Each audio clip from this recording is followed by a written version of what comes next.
Good afternoon and welcome back after lunch. I see people trickling in, but I think that's okay. Understandable after lunch. We'll get started. We have an interesting panel and we have eminent panelists. So I'm sure we'll pull all of you into the auditorium very soon.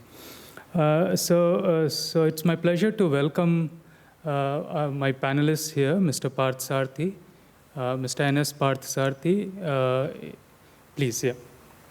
Mr. Amit Hemansaria, and Ms. Supriya Day, who will be joining us on Zoom. She had to unfortunately travel to Delhi on something urgent, and therefore she's not able to join us here in person. We also had Dr. Prahalad on the panel, but he is suffering or he's going through a bad throat, so he had expressed his inability to join. So thanks a lot. I'll very quickly introduce my panelists, but I know I'll not do a good job of introducing them. And I think we'll get introduced to their work and what they think about this entire startup ecosystem as we listen to them over the next 1 hour or so. Mr. Parth Sarthi is a veteran of the IT industry, the Indian IT industry. He spent close to, he's probably seen it all.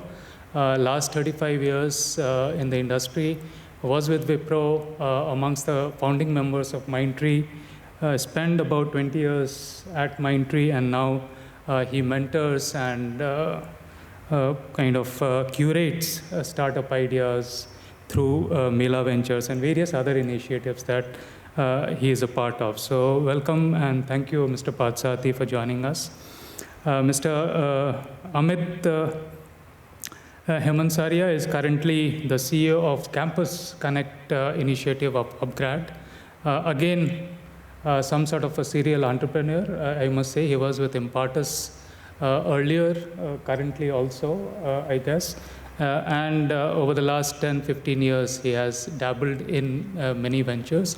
UpGrad currently, most of you would be aware of, is amongst Asia's, I don't know, global, very soon, largest edtech provider platform. We work at IIIT, we work very closely with Amit and his team at UpGrad. Thank you very much, Amit, for joining us. Our third panelist today has probably a slightly stronger IIIT connection.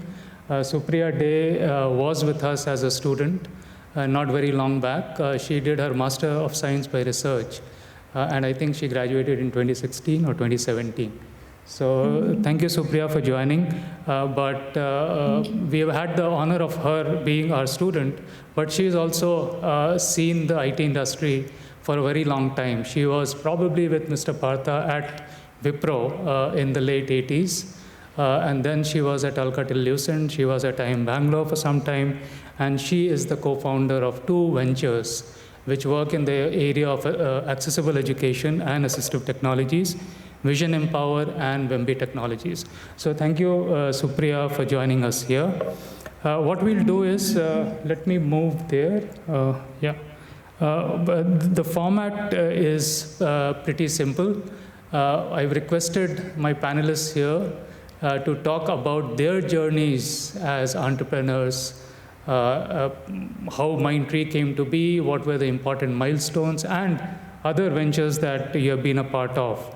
And what would you consider as important milestones in your journey?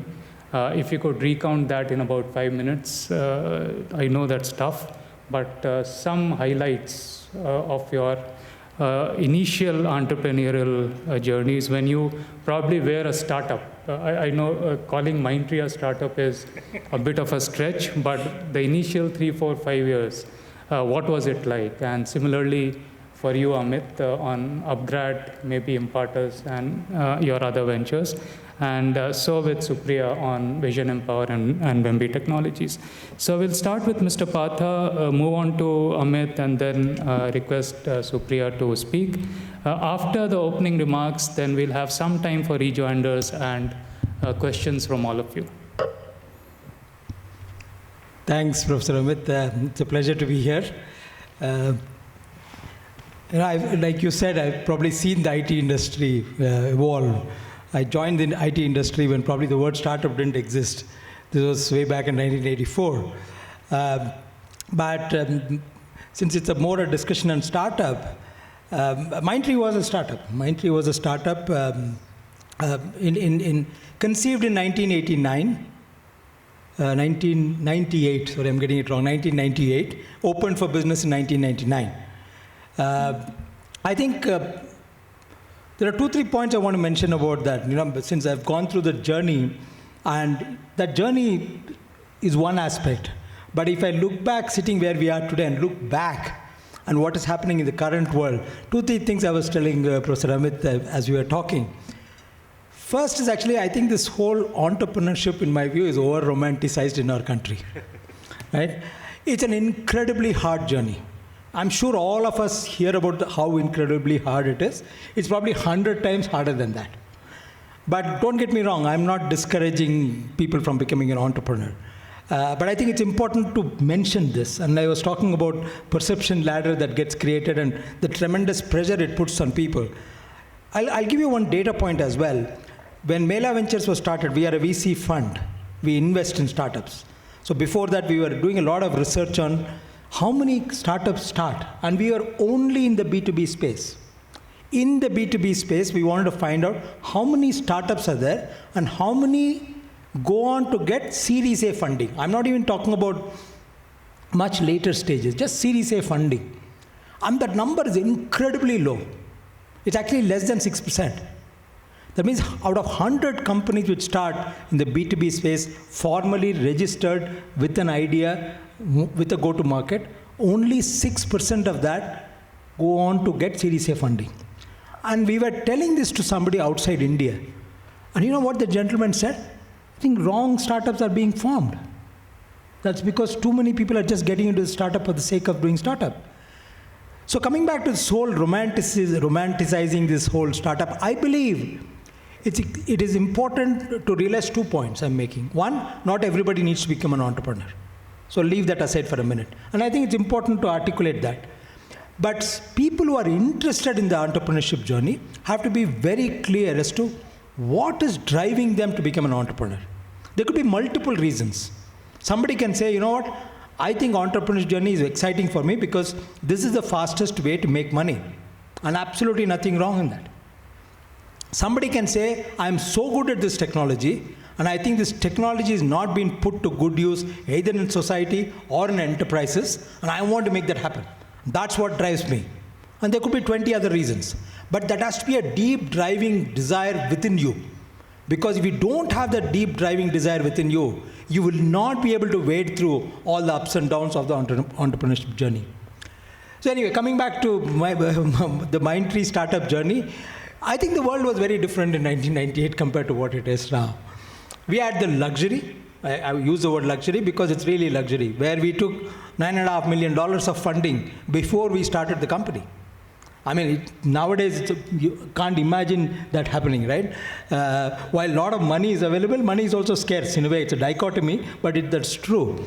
But that journey was important for us, that getting that funding was important for us because we were planning a very grand scheme of things. We said, either we'll climb Mount Everest or we'll die trying. We are not interested in climbing an anthill. And the moment you have that vision, you need the money. You need the money. Without that, there's no way we could do it. But fortunately for us, things played out. But just to tell you why I say it's incredibly difficult. Today people say, oh, Mindtree is $1 billion revenue company. And using the word revenue because nowadays it's all about valuation. $1 billion revenue company. We had 3 near-death experiences as a company. That means there were 3 instances where Mindtree could have died. And we were this close. And I think every startup will go through that journey. And you need perseverance, you need hard work, you need well-wishers. Sometimes you need a little bit of good luck as well to make you come out of that. We had combinations of many of these things because of which we came out of those 3 near-death experiences. If we have time, we'll talk about those near-death experiences as we go on. So great, thanks. I fully echo with you. Startup journey is not, don't start a startup for the glamour. It's actually a glamorous thing in media. In real life, it's slightly not.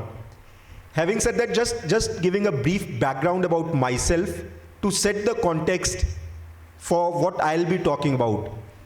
So I after my graduation, post-graduation, etc., worked for a decade into private equity and investment banking, investing into multiple startups. So that was a day where angel investing was not very famous. We were investing growth capital, slightly late stage startups in education sector, in infrastructure sector. This continued for a decade till 2011, when I decided I need to roll my sleeves and get my hands dirty and create something.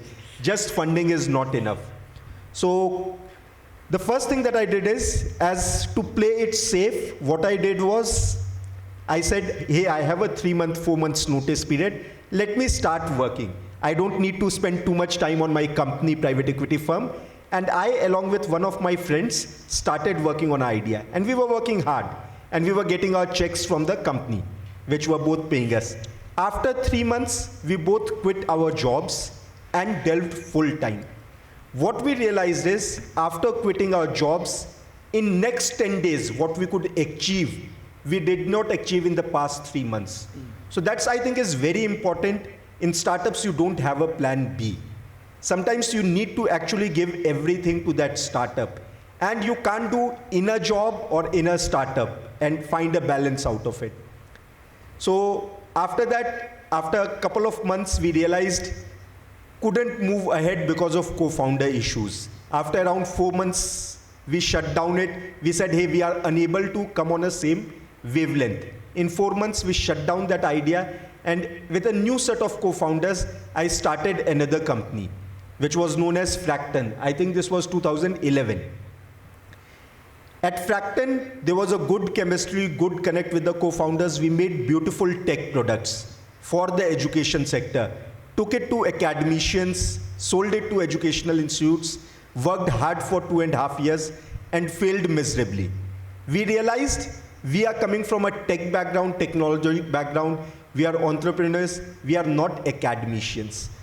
The professors whom I was giving my product, hey, use this product to create beautiful videos, were not even switching on the software. And that was the time I realized the hard way that sitting in an office, you can make products, but they don't necessarily work.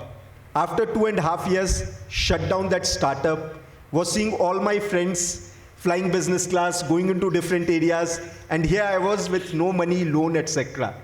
But still, I think, as Dr. Partha Sarthi mentioned, it's something that has to come within. We wanted to make it happen. Me and my co-founder decided, let's shut down this idea, go back to the drawing board, and create something, because we were in it for long term. So then, 2014, Impartus was born. In fact, we had enough learnings from our earlier experience, and we started Impartus on a B2B SaaS startup, and that took off. Gradually, that became successful. We raised our Series A funding of $5 million, took it to international markets, got good success, and in 2021, a year and a half back, or 2 years back, Impartus was 100% acquired by Upgrad and rebranded as Upgrad Campus. So this is a brief journey. Why I'm telling, to set the context, I don't come from an academic background. I don't know how to teach, what to teach. But we at Upgrad are very, very meaningfully aware about the pain points of education sector. That's a sector that I have expertise in. We interact closely with founders, entrepreneurs, because a lot of edtech startups are my customers. We also interact with a lot of students. So that's the brief journey that we have. Couple of points I actually wanted to share in this startup journey. One, in fact, seek help. While you are doing this startup journey, seek help whichever way it is coming. So even if it's from your investors, I'll tell examples. The first Series A investor we got, it was not that we had reached out to the investor for funding. We had reached out to the investor to connect us to someone in the corporate sector, and that got us our first Series A funding. The M&A that happened with Upgrad, I still remember, I reached out to Mayank. Mayank was speaking at a conference. I messaged Mayank, who's the MD at Upgrad. Hey Mayank, this is an important data point in COVID. Why don't you speak in a conference? And 3 minutes later, Mayank calls me asking about that point. And next day, Mayank and I were chatting about the M&A deal with Upgrad. So many times you need to seek help, you need to reach out to people, and most of the deals, most of the things would come from unexpected corners. So as startup founders, I think you need to hustle, don't have too much of plan B, and then the journey would be beautiful. So I'll pause here. Maybe I'll talk about more stories as we move ahead. Thank you. Supriya, if you could come in for your opening remarks, please. Sure. Thank you, Professor Amit, for having me, and hello to Partha and Mr. Amit. It's an honor to be on a panel with both of you. I'm a co-founder of Vision Empower, and we were incubated at IIIT in 2017. Vidya Y, who is one of the star alumni of IIIT-Bangalore, and I, both of us graduated in 2017, and we decided to start this together. And of course, Professor Amit and a host of professors at IIIT have been our mentors. Now, we work on making STEM education accessible for children with visual impairment. So when we started in 2017, we pretty much didn't have a clue what we were going to do. But one thing we knew for sure is that there was no other choice but to become an entrepreneur, because there wasn't much in that area. What was there and what existed after we looked at the solutions that were out there seemed to be like charitable organizations which were working for providing both the meals for the children with visual impairment. And if schools existed, and they do exist, there are many schools in the country. Karnataka itself has about 45 schools for the blind. Most of these schools are catered to vocational education, as well as if they do focus on education, it is for non-STEM subjects. To put things in perspective, in Karnataka, there's only one school which offers science and math up to grade 10. And this is the same almost everywhere in the country.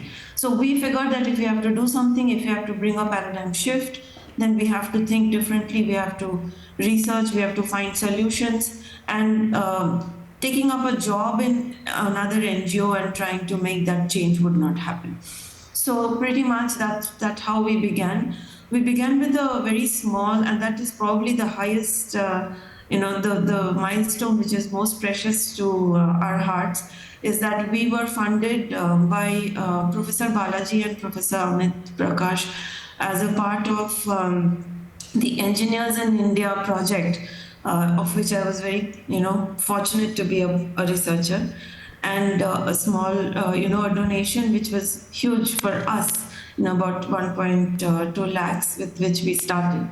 So that is still today, it's the highest milestone for Vision Empower. And from there, over the 5 years, we've done multiple things. Today, our portfolio caters to non-STEM areas as well. But I would like to, point out to everyone who's here, is that we really didn't have a very set, set of, objectives that we knew we would, crack, and we had solutions for everything. That's not how we began. And even today, we see that as a huge challenge, because there are too many variables which are on the path. So for example, largely if I bucket it over the first 3 years, between 2017 and 2020, our focus was on what we found on the ground in the first year, which was inaccessible STEM education content, right, or lack of adequately trained teachers, or absence of affordable technologies, or even the pedagogic process itself seemed to be very exclusive. I mean, it was not. It didn't cater to the needs of growing children, especially with visual impairment. Lack of play, for example, that was a very important lacuna in the system. So these were the things which we were addressing in the first 3 years. So our solutions were around that. We focused on a process to create content. We created content which was accessible. We designed teacher training mechanisms. And last, we also focused on how to make affordable technologies. And we just started with some, funding from Minro with a project which was a refreshable braille display. We started those. So in the first 2 years, 3 years, it was more of that. After that, I don't have to tell you what happened in 2020, right? And, the world just took a spin backwards, right? So everything came to a grinding halt. All schools closed, everything closed. And we suddenly realized that, what we were trying to solve, as we were thinking we will be going to schools, we'll be working with children, we'll be working with teachers, we'll be working with publishing houses, so many things. And that's what our research was pointing to. And everything was like, okay, how are you even going to do this? Who are you going to talk to? The children that you want to be engaging with, they've been sent back home. And the situation was like this. For all of us who are so used to technology and internet, schools, government schools and private schools didn't actually stop during the pandemic. In fact, the children didn't even get a summer vacation. They just went on, it just went on because everything shifted online. And whether you had a smartphone, if you had a smartphone, then it was enough for some classes to continue. Whereas the community we were working with, they went on a long holiday. They just did not have access to schools. The teachers themselves didn't know how to access technologies. Forget about the children, right?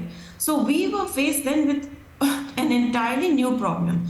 So then we had to start immediately looking at how to address those first and then come back and talk to our teachers and children. So then we focused on technology, and a large part of our focus shifted there. We created training programs as well as for children as well as teachers, and we had to, for the first time, we had to create videos and webinars so that we could reach teachers across rural India. So this is where we began looking at technologies big time, and we focused our research then also sitting at home. We did have time. We did a lot of research on pedagogical processes as well as technologies. And post that, when the schools started opening in 2022, then it became another big problem where there was a huge gap in where the children were let go and when they came back.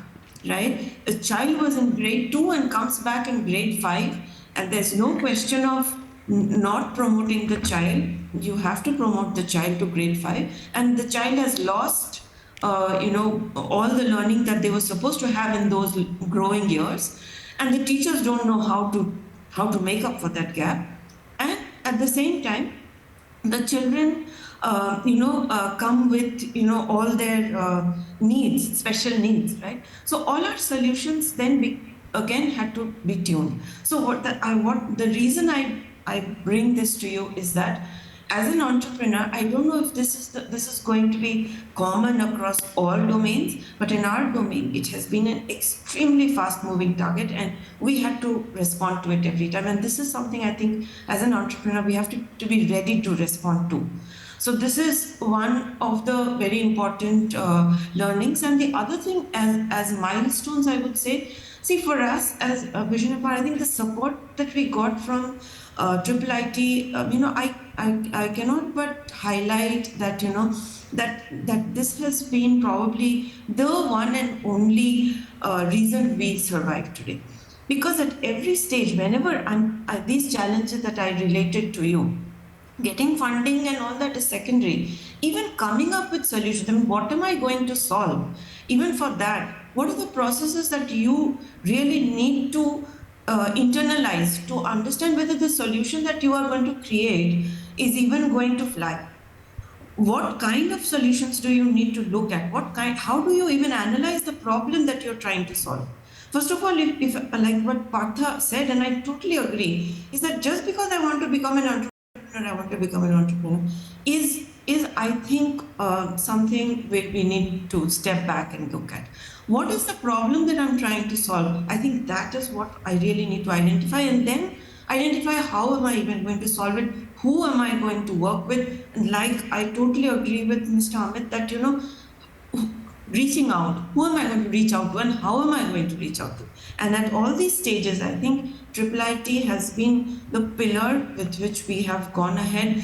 We have been connected to multiple organizations, whether it is funders, whether it is academic institutions, other academic institutions, whether it is CSR organizations and research labs. So we work today. We have three axes, you can say broadly, where we work, and that you can say, which is one of that very strongly is research.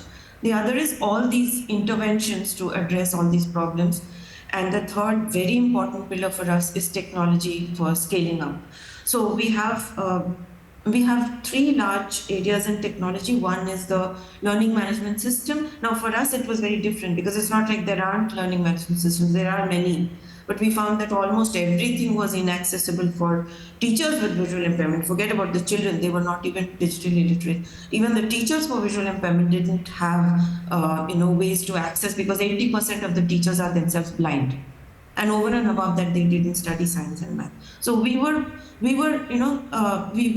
needed to create that LMS. So we've done that with support from IIIT. So we have Subodha, which is our LMS. And then the other, company which was formed, Wemby Technologies, even for that, we actually started at IIIT with the research, and the IP that we created is a joint IP between Touche Tech, that is a company by Paul D'Souza, who is a great innovator, entrepreneur, very inspiring. With him, Rajgopalan Parthanos, he's an ex-Mindtree, ex-Wipro friend of ours, excellent, researcher, and Vision Empowered. We put together, and with support from IIIT Professor Sujit, who very kindly agreed to be our mentor and take this flag forward for us. We created an IP which then got licensed to Wemby Technologies, which has continued with the research and is now in a position to take it forward. We've won many accolades at Vision Empowered. I think that's not really what it is about.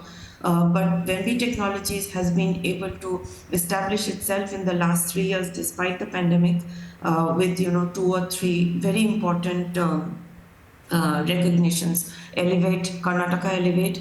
The other was the young social entrepreneurs from Singapore, and then we made it to the top 10 among some 3,600 entries at Slingshot 2022 at Singapore. So I think these were the milestones in the journey overall of Vision Empower and Wemby. I'll stop here and we can take questions later. Sure, thanks, Supriya. We'll come back to you later. So I know, Partha, you started with that caveat and disclaimer, and I'm sure all of you do highlight that there's a lot of pain that actually goes into the glamour that gets associated with entrepreneurship. But I'm sure there are those moments of joy, yeah, and there are those moments of joy which may not get captured in the numbers that get flagged in the media. What have been those moments of joy in your entrepreneurial journeys? Oh, absolutely. The entrepreneurial journey is a contradiction in itself, because one day you're down in the dumps, the next minute you have a very joyous thing to celebrate, and that's the beauty of it. Because there are many things. If you look at the entrepreneurial journey, it's all full of contradictions. I think Supriya talked about, right? One of the points she mentioned, my takeaway for me was your tolerance to ambiguity has to be very high, because you don't know exactly. But at the same time, everybody will come and tell you have to be very focused, right? And if you think like that, there'll be many contradictory things that you'll have to deal with in the journey. But coming back to that, I think for entrepreneurs, the first biggest joy will be to get the first customer. At the end of the day, and I always qualify that first customer who's not friends and family. In fact, we explicitly state there is nothing wrong with that. Your first customer will always be friends and family. But the joy is when you go sell to somebody whom you don't know, and the guy says, I will write a check for this. That's the biggest joy. It's an unbelievable joy. The pitfall of any one of all these joy moments is that you can't be complacent. I keep telling startup entrepreneurs, right, who come with an idea. So sometimes they come up with an idea, I may not know that space at all. So I will give them some general information and I'll ask them the specific question. Have you talked to somebody who's an expert? Let's say EdTech, have you talked to Amit? They'll say, yeah, I've talked to Amit, I've talked to this guy, I've talked to this guy, I've spoken to this guy. Then I ask them, what did you ask? So most of them will say, I presented the idea and asked him, is it a good idea? I said, nobody will tell you it's a bad idea. The question to ask is not that. The question to ask is, will you put your money on this? That's the question to ask. You try it yourself. Now come up with an idea, go meet somebody and say, what do you think about this idea? The guy will say, you can modify this, maybe it's a good idea, it's a good idea. Moment you say, will you put money on this, the tone of the conversations will change. So the point I'm trying to make is that every time you have a joyous moment, you shouldn't fall for the trap. And I'll tell you, seasoned entrepreneurs fall for the trap. We work with many startups in Mela Ventures. We have 9 investee companies. All of them are young people, very young people, right? And they will go to a prospect, and the only business I know is B2B business. So all my examples will only be B2B. They'll go to a large enterprise. They'll pitch the idea. They'll pitch to the right guy. And the guy will say, fantastic, it's a great product. And these guys will think as though I won the deal. From that point, for you to get a deal is at least 4 months out. Right? So every time you have a joyous moment, it's great to celebrate. I think interesting you asked the word celebration. Yesterday only I was telling people, startups don't celebrate enough. When you're a very small thing, you think you have to be overly focused, you work 24 hours a day, 3 hours of sleep, but sometimes you have to step back and celebrate. Because that's human nature. You'll come back recharged, your battery is fully charged. I think startups in general don't celebrate much. But if they celebrate, these are also joyous moments. And you'll have to ensure that you don't fall for the trap and remain there. You have to move to the next joy. The other way to look at it is that when you're building an organization, everything is like an orbit. Like for example, in Mindtree, we were very clear that our first orbit was $1 million orbit. I have to reach $1 million in revenues. And the reason why I use the word orbit is, I'm not an astronomy guy, but to move from one orbit to another orbit, you need a certain escape velocity. If you keep doing this more of the same, you're not going to go there. So every time you want to change your orbit from, let's say, $1 million to $10 million, 10 to 100, 100 to 500, that escape velocity that is required, what does it translate to for us? It translates 2 things. You have to do different things, and you have to do things differently. The same way you're going to do it is not going to help you. I'll repeat that again. You have to do different things, and you have to do things differently. And that is what takes you to a different orbit.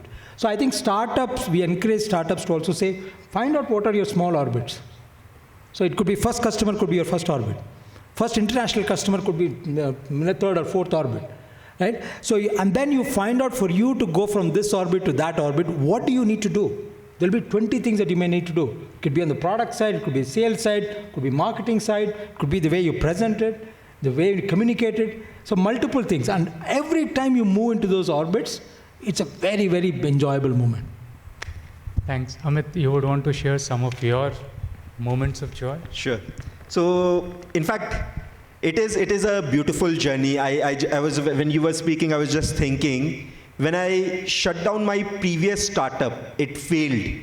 I still remember a month later, one of my friends and colleague asked me, hey Amit, you've spent 4 years into this thing, into different startup ventures, dabbled, and now you are here. Do you think you would have done things differently? And honestly, I'll tell you at that moment, what I answered to him is, I don't know what it will be future. I'm pretty sure I'll get a job if needed. But this journey is something that I would always do. I'll repeat it. And that I had said when I had a failed startup. Today, when I look at it, yes, successful startup, made some wealth, etc., etc., it was more beautiful because now there's recognition also. But the difference between successful startup or failed startup is maybe I'm getting more to speak in a conference. But otherwise, the journey is the same. And the beauty of the first failed startup was the same. And that startup also had lot of highs. In fact, I always say it's a journey of bigger, higher highs and lower lows. And one of the reasons is, and that's one of the strong reasons to have strong co-founders. When you actually start on a journey of this thing, startup, find really strong co-founders whom you can respect. You'll enjoy the higher highs with them. You'll enjoy when there are lower lows. Your friendship and other things won't come handy. The only thing that will come handy would be the mutual respect for each other. So I'll share a couple of stories around highs. So with Impartus, I still remember we shut down our earlier startup, went back to the drawing board, started Impartus. And we had no money, couple of lakh rupees, 5 lakh kind of thing. We started with that around 2014. So 1 year into this thing, cash flow was a concern, everything was a concern. We reached out to someone, Kaizen, who later invested into us. And we were too small, so they were interacting with us, and then they said, hey Amit, you are going through tough times. Let me introduce you to a portfolio company of ours. It was a portfolio company of Kaizen. I'll name it since it's a very small group, WizIQ. So we got excited that there's a chance of WizIQ funding us with a small check angel round. Me and my co-founders flew to Chandigarh, met WizIQ founder, everything was good. 5 days later, we received something from WizIQ. Hey, you guys are doing good work, passionate guys, technology is good, same sector. We can have a 51% stake kind of thing. And we were excited, really on a high, that at least somebody is willing to put the money. And I still remember late night, next day there was a meeting with WizIQ. Late night, we and our co-founders were talking. We said, hey, we are only 7-8 months old. It's a peanut kind of thing. What should we do? And I remember that we decided, no, we can build it out. The journey would be tough. This vote of confidence would give us enough motivation to go. Next day, we went ahead and said no to WizIQ. We didn't want to get acquired at that time. And that was a moment of real high for us. 6 months later, things turned out beautiful. We got a couple of institutional clients. We had a tech software solution which we were selling to customers. So IIIT-Bangalore at that time became our client. IIM-Bangalore became our client, and we started growing good growth. And then 6 months later, Kaizen, who had introduced us, came to fund us. We got our Series A funding. And how things turn. After Kaizen funding, I'm fast forwarding 4 years later. Kaizen reaches out to us and says, hey Amit, we have a portfolio company, which is WizIQ. You guys have grown enough. Are you interested in acquiring? And that was something that was really high. These are personal stories. So any startup journey is filled with so many personal stories. I'll not go what happened after that, did we acquire or not. But the thing is, we felt that yes, we have created something, we grew fast. After that, obviously, when Upgrad happened, there was a great meeting of minds. Upgrad is known for its really doggedly focus on quality. So we met Ronnie, multiple interactions happened. That time COVID had struck, and our business at Impartus was growing faster. So we got good valuation, good home for the complete company, and we believed that at Impartus, if we can grow X, at partnering with Upgrad, we can grow at least 5 to 10X. So this M&A with Upgrad happened, where Upgrad promised us the freedom and entrepreneurship within Upgrad. So I think that was a beautiful journey, and that presented a lot of highs, lot of lows. Very interesting. Thank you. Supriya, some moments of your joy at Vision Empower you would want to share with us? Sure, Professor Amit. Honestly, the present moment is one of the most joyful moments that I'm being able to share with the IIIT students and faculty, as well as some of my ex-colleagues. And this is truly a great moment of joy for me. And I think that has happened because of Vision Empower. So this is one of the most joyous moments. Thinking back a little bit, one of the greatest moments of joy for me, and like Amit was saying, it's also personal, is when say Vidya won the national award in December. I would like to, I don't know if I have, I want like to share a picture. Okay, so this is Vidya.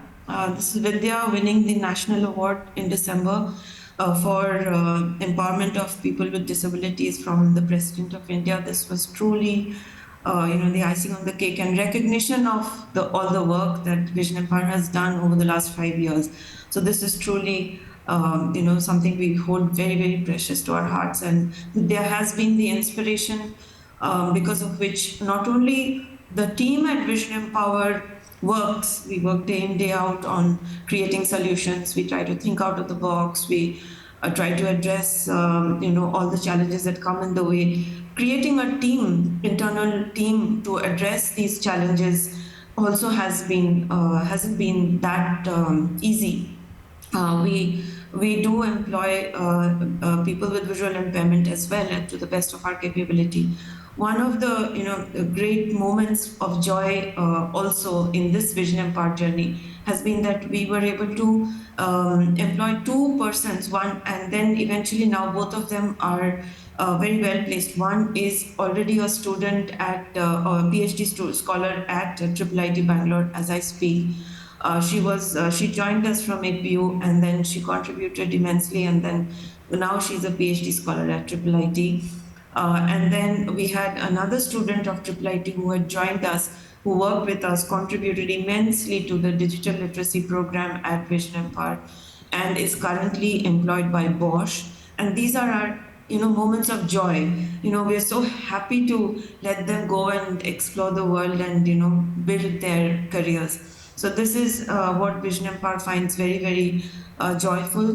But on the other side, if you look at it, so this is one of our school coordinators. He's at a school in rural Tamil Nadu, and this was his birthday. And the entire school, and this is the Mr. Abraham. They prayed for him. Everybody came together, prayed for him, and not only him, they actually prayed for Vision Empower. It was so heartwarming and so joyful for us to see this happen. And we really wish that we will be able to live up to the expectations that these schools have for us. So this is honestly something which is very close to our hearts. And this is the other picture of one of our educational coordinators. She's the state coordinator for Karnataka and Telangana. She is today, this is a picture from today, which is, she's being felicitated by a school. This is for her contributions to what the school has gained. And these are our joyful moments. So this is what I wanted to share with you. Of course, I won't say this happens. We cannot sustain ourselves just like that. So therefore, the moments where we have gotten funding from corporates have, as well as where we have got support from academia and other research labs, or we were able to, say, for example, present to Satya Nadella. I mean, these are some of the moments which are truly joyous. But I think what I wanted to portray is that what the true joy for any entrepreneur is when the community that you work for, whether it's a user or customer, whoever it is that you work for, acknowledges that what you're doing is genuinely impacts them, and they benefit with it, and that is what is joyous for us. Thank you, Prasad. Thank you, everyone. I think we have, I don't know how much time, but whatever time we'll have, let's open it up for some questions. If you have any questions for our panelists here, before we ask them to put in their final comments, we'll have time for a few questions from all of you who are present here. Hello, sir. Thanks for the talk.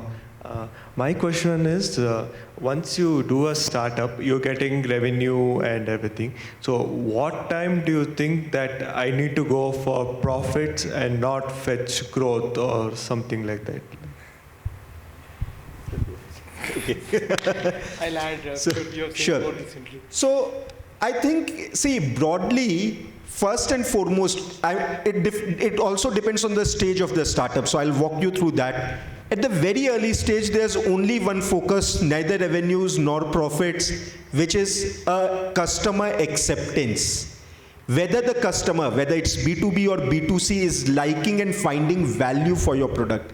And he or she need not be your friends and family. Once you are able to establish that customer market fit, the second stage comes is whether the person is able to pay and you are able to generate revenues. I think profit, there are two strategies. You've seen a lot of startups getting loss funding. So they burn money for 3 years, 4 years. In fact, we at Upgrad are also burning money. We would be turning profitable this year, which is after now good 6 years. But we are very clear that a student who's paying us X is getting that value, getting that outcome. And at a unit economics basis, we are positive, we are profitable. Since we are investing into building content, building infrastructure, building other assets, which are softer assets, not hard assets, it requires investment. So for us, profit would come later. In my previous startup, Impartus, we were a B2B customers. So profit was much earlier. We did not have to create advertisement or content building or other things. So I think broadly what you need to look while you are starting is, are customers willing to pay for your product? And are you on a unit economic level positive? If both the answer are yes, you can continue investing and making losses till the time you have funding, and you can turn on the tap of losses because on unit economic basis, you are positive.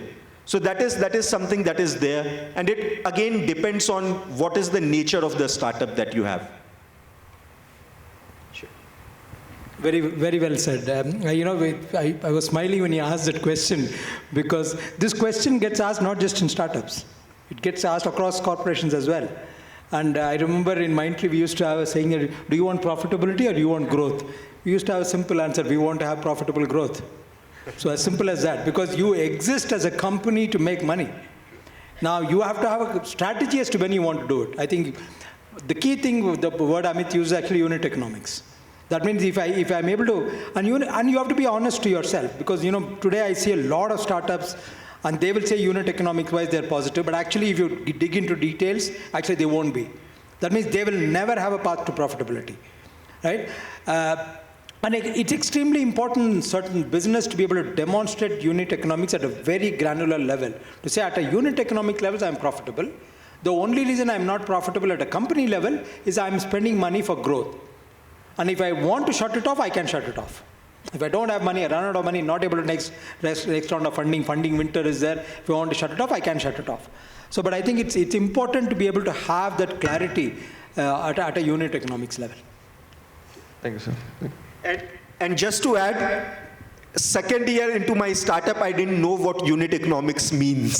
So it's completely fine if you guys start your startup without knowing what exactly how to calculate unit economics. But I think as you move ahead, it's one of the most important things. If you have many ideas, how can we select or how can you analyze the startup ideas? You'll be the first. There's no easy answer. I think first of all, my view is that don't start with an idea. Start with a problem. So you see a problem somewhere, can I solve that problem? Because many times you may come up with a brilliant idea. A brilliant idea is no use in the startup world if there's nobody willing to pay for it. Right? I always urge people, don't start with ideas. You start with problems that you see. If you go to an enterprise, you see a problem. You go to society, you see a problem. You go to government, you see a problem. And you say, can I solve the problem differently? That's where the idea comes. The starting point, in my view, should not be an idea. Starting point should be a problem. And then you figure out what is the best way to solve the problem. So let's assume your question was modified to saying, how do you identify a problem? I have 5 problems, which problem to select? I think you have to be clear in terms of, I go back to my first stop. If you are passionate about solving a problem for society, or why you want to become an entrepreneur, that will decide which startup problem that you want to look at.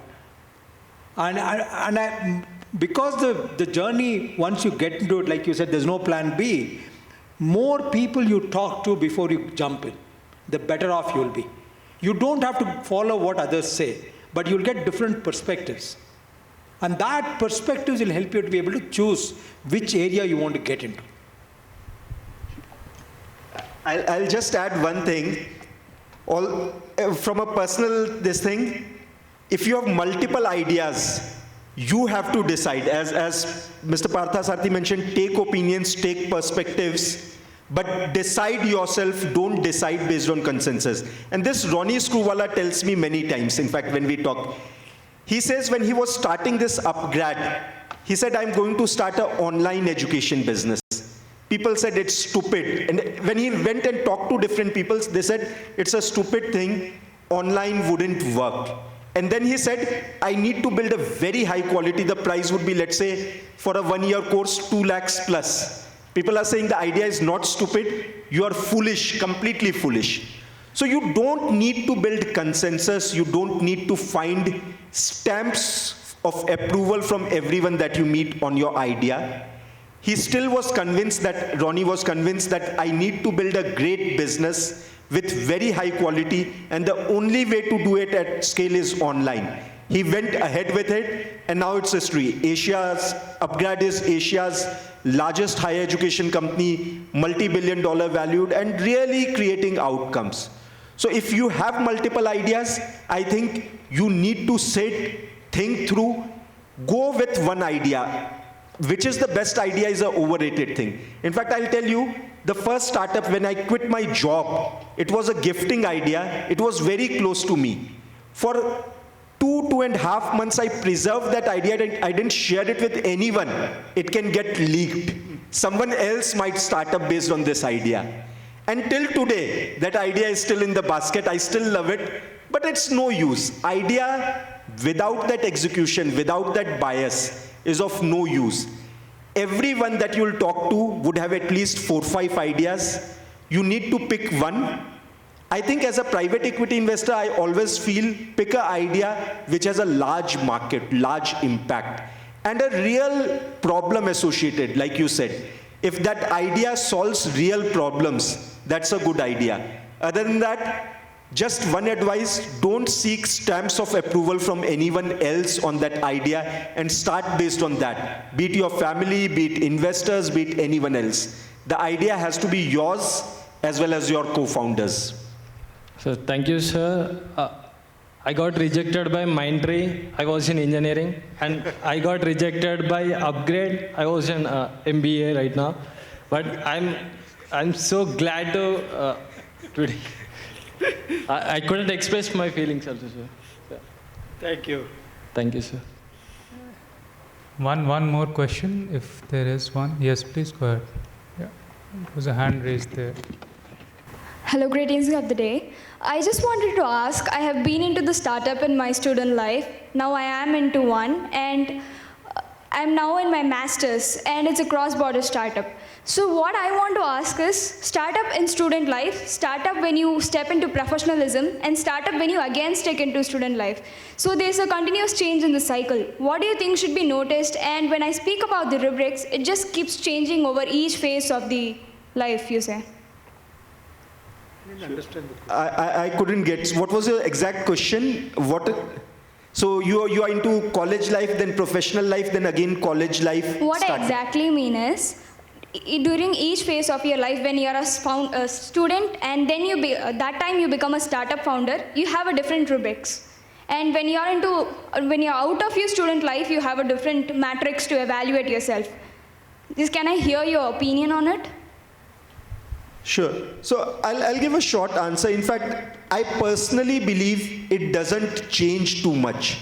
The expectations change. And I tell to many, I invest into many student startups, etc. And I tell to them, that's one of the best time to start because of lack of expectations from family, from friends, from others. So the performance, the metrics that you need to follow would be same. The only beauty in student life startups is there will not be too many expectations from the outer world. You can experiment more, you can fail more. And that's one of the reasons why many innovative startups are started at a student age. When you go into corporates, you get more credibility, your chances of success are higher. That means, but there's a big opportunity cost. You might have left your job, your cushy salaries, etc. So the expectations would be higher. I think that's the only difference between student life startup and this startup. Otherwise, all the gyan that is needed, which is you need to hustle, you need to build quality. One of the biggest thing is, either student or professional life, you need to take that growth pains. It's not an easy journey. In fact, Ronnie always tells me, and I'll share a small trivia here. When I got acquired by Upgrad, 2 months later, we had our first meeting, board meeting in Mumbai. All of the different subsidiary company, international CEOs, everyone came, around 13 of us. We were sitting in a boardroom, and I saw that on the desk, there's one water bottle and one pin prick. So there was a sponge and there were pins there. And everyone was wondering. When Ronnie came into the room, he said, we need only these two things, water bottle to keep you energetic. And if anyone feels that they are hurt or we are talking hard, we are unable to take hard decisions, take that pin and prick yourself. Startup is not a place to be nice. Startup is not a place to be enjoying the thing. It's a hard journey. It will take a lot of growth pains. You'll have to be hard on yourself and your colleague. And I think this message would apply to you, whether you are into your student startup or professional startup. Be ruthless, be a nice human being, but while doing the startup journey, be open to take that growth pain. And I think rest would fall in place. Thank you. So I think we have run out of time. 1 minute closing remarks from you, Supriya, and then Amit, and then Partha. Yeah. Sure. So I think, first of all, I'll just summarize what I felt about the questions which came. So, I mean, just that much would be my closing. So in terms of growth versus profit, whether you're a for-profit or a not-for-profit, you need profit, right? So profit is important. But what we felt is that, in some areas, some domains especially, they say, for example, in this market, in the Indian price-sensitive market, where, you need to come up with affordable technologies. So there, both are so important. If you don't have growth, you don't have profit. That's where we are. So we need both. So that was one. And this for the second, I really felt that the question which came now about different stages, we really benefited by having a mixed team. And I think people at different stages of their life bring different experiences on the table. And it's very important that you learn from the experiences and the energy from young persons, as well as the experience from people who've been through it and seen the world. If you combine it, I think you have a fair enough recipe for success. Thank you. Closing remarks. Okay. So, in fact, I've talked mostly about the things, just couple of 2 pointers, which I daily learn from Ronnie, whom I report to. He's a serial entrepreneur, founded large, multiple billion-dollar ideas. And a couple of things which he says to me and which has really worked for me. One, having a bias for action.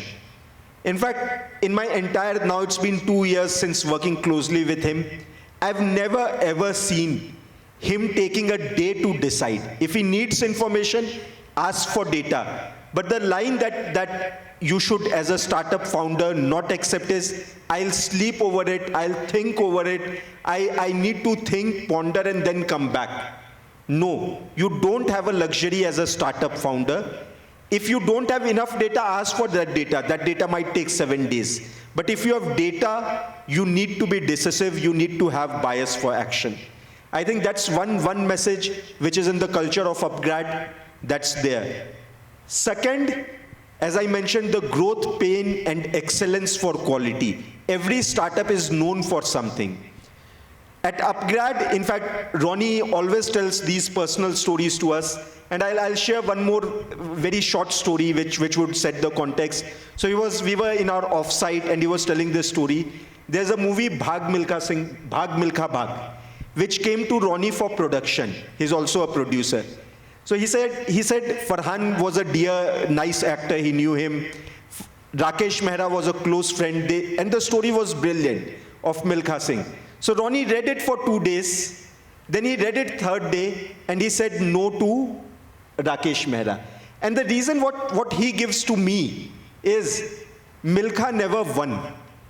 And Ronnie found it really hard to create a movie on something which didn't excel, which was never number one.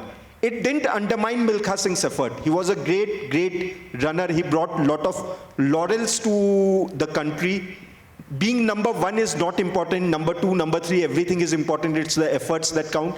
But what Ronnie mentioned too is, for him, that excellence is really, really important. Being that number one, being that leader is very important. And that becomes the culture at Upgrad. So if you are a startup, find that founder DNA, what is really important for you, and those 1 or 2 things, don't compromise. Your startup should be known for those 1 or 2 things, be it innovation, be it really customer centricity, be it really out of the way products. Don't compromise on that one thing which your startup is known for, come matter what. I think with that, a lot of challenges would come, but you'll come out successful. Thanks, Amit. Yeah. Final comments. 4 points I want to make. One, I think we live in incredible times. Great opportunities everywhere. The startup ecosystem is matured. You know, we are seeing, I was just telling Professor Amit, we have funded a college dropout who's doing a B2B business, selling to large enterprises.